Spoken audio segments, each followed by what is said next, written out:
Ad Alcamo Antonio Ingroa presenta il suo libro Nel labirinto degli dei, un momento di cultura ma anche di antimafia. Sì, perché oggi la cultura è connotata da questa forte vena antimafiosa ed è naturale. La cultura è stata sempre per la libertà, per la valorizzazione della dignità dell'uomo e quindi è chiaramente la cultura ha una connotazione antimafia. Il dottor Ingroia è un nostro ospite perché ci permetta di discutere, ci sarà un confronto, spero anche intenso, sulle questioni della giustizia oggi in Italia, che è una questione cruciale perché bisogna affrontare la questione della giustizia con un vero sentimento di fare un servizio al Paese, cioè facciamole le riforme ma non facciamole contro qualcuno, facciamole per qualcosa, perché i cittadini siano veramente uguali tutti di fronte alla legge. Qua si dice che Antonio Ingroia sia un uomo schierato, lei cosa ne pensa di questo? Ma io penso Politicamente parlando. Io penso che sia piuttosto ingiusto catalogare i magistrati che fanno un lavoro enormemente esposto sulla base delle loro idee politiche, che certamente avranno. Bisogna valutarli sulla base dell'opera che fanno, dell'attività che fanno e non si può avere l'alibi del loro stare in uno schieramento per non sostenerli nella loro azione, perché l'azione che la magistratura fa in una situazione di questo genere è un'azione assolutamente encomiabile che va sostenuta dalle istituzioni in prima linea e anche dalla società civile. Dottor Ingroia, parlare di mafia, di antimafia, vista dal di dentro e con un certo stile, questo è importante. Ha scritto un libro dove traspare praticamente quella che è la vostra attività, però fatta anche con il cuore. Beh, credo che sia importante che la mafia non venga raccontata soltanto attraverso i saggi, le tante storie della mafia che sono fatte, ma anche attraverso l'esperienza vissuta di un siciliano come me che ha sempre vissuto a Palermo, in parte in provincia di Trapani quando ho lavorato a Marsala e che quindi ha visto la mafia da vicino come ogni siciliano, prima da giovane, da studente, poi da magistrato con un'ottica diversa, attraverso un percorso che ho cercato di raccontare in questo libro, attraverso anche una galleria di personaggi dove parlo di uomini come Falcone, Borsellino, ma anche Buscetta, i pentiti, i criminali, i testimoni di giustizia, quelli più antichi, quelli più recenti, insomma in una credo un racconto di tante piccole storie che però hanno fatto la storia della nostra terra. Parliamo di questo titolo un po' emblematico, un po'. Ecco, come nasce l'idea di un titolo?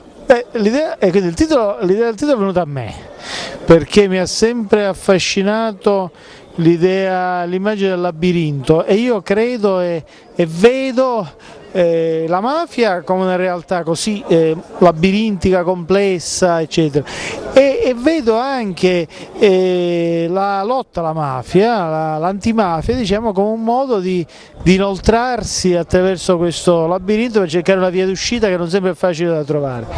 Allora in questa difficoltà la mia vuole essere anche un contributo a uscire da questo labirinto e dico che da questo labirinto si può uscire se si esce tutti insieme. Allora in questo labirinto non bisogna mandare degli uomini da soli, come si è fatto magari troppo spesso, molti uomini poi si sono persi nel labirinto e quindi sono stati uccisi dalla mafia, ma si può vincere la mafia solo se si entra in tanti dentro questo labirinto. Questo è il senso del titolo, dove parlo anche di questi dei.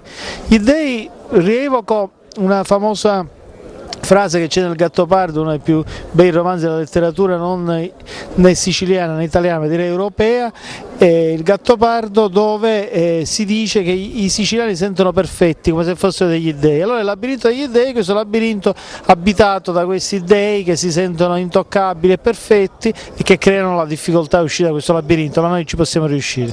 Un'ultima domanda, poi lo lascio perché deve andare alla presentazione del libro. Ecco, intanto qualcuno lo maltratta televisivamente e lo maltratta abbastanza pesantemente. Lei come risponde a queste cose? Ma non rispondo, io rispondo alla serenità della mia coscienza di fare le cose nel miglior modo che riesco, ma sempre comunque con onestà e credo di fare il mio dovere. Signor Sindaco, questa sera qui ad Alcamo un evento che collega due cose importanti, la cultura, la presentazione di un libro e poi la nostra cultura di mafia ed antimafia con un grandissimo personaggio, un grandissimo magistrato che è venuto qui proprio a presentare questo libro. Ecco, la città che si propone anche come legalità. Beh, io credo che la presenza di tanti cittadini a voler ascoltare un protagonista dell'antimafia, qual è il dottore Ingroia, è la testimonianza autentica di una città che comunque è cambiata. Noi con le nostre 1000 azioni di tutta la città abbiamo certamente contribuito a fare un avanzamento culturale, questo al di là degli steccati politici. Io credo che dobbiamo impegnarci tutti a far sì che questo stereotipo di Sicilia, terra di mafia, come dire, dobbiamo impegnarci, come dicevo, a superarlo, e lo si supera se tutti cerchiamo di comportarci bene e meglio, se tutti tentiamo di evitare queste 1000 illegalità diffuse che probabilmente quotidianamente si commettono, fino ad arrivare a quelli che sono gli efferati delitti di mafia che macchiano anche di sangue questa nostra terra. Allora credo che bisogna fare tante piccole cose che fanno poi un grande movimento, un'onda capace di scardinare quello che è un sistema mafioso che molto spesso non è visibile, ma che si annida in quei labirinti, proprio metaforicamente parlando, proprio il titolo lo cita, nei labirinti degli dei, che è il titolo del libro del dottor Ingroia, e che noi proprio anche inconsapevolmente a volte alimentiamo. E allora se tutti insieme immaginiamo che tutti insieme possiamo fare un bel mosaico dove ognuno mette a posto la propria tessera, alla fine,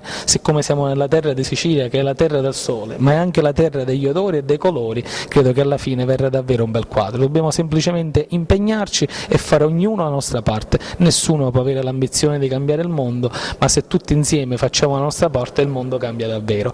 Oggi abbiamo dato un piccolo contributo, la presenza del dottore Ingroia ci inorgoglisce come città, sono contento anche come sindaco che questo è un momento è tanto partecipato da parte dei cittadini, è una rassegna questa che stiamo facendo che ha avuto un risultato eccezionale. Ad Alcamo non c'è fame di cultura, ma si vuole vivere la cultura, ed allora questi sono momenti che stiamo offrendo alla città, partecipati, graditi, e che continueremo in futuro.